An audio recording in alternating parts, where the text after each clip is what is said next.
शिंदेच्या शिवसेनेच्या नेत्यांवर आरोपांचे बॉम्बगोळे सुरूच आहेत। संजय शिरसाटानंतर आणखी एका शिवसेनेच्या आमदारावर आरोप करण्यात आले।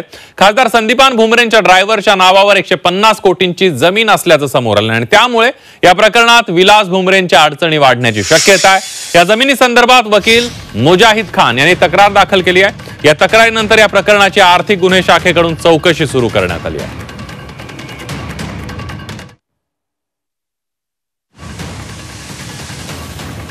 अर्जदार मुजाहिद इक्बाल खान समीउल्ला खान यांनी तक्रारी अर्ज दिलेला आहे।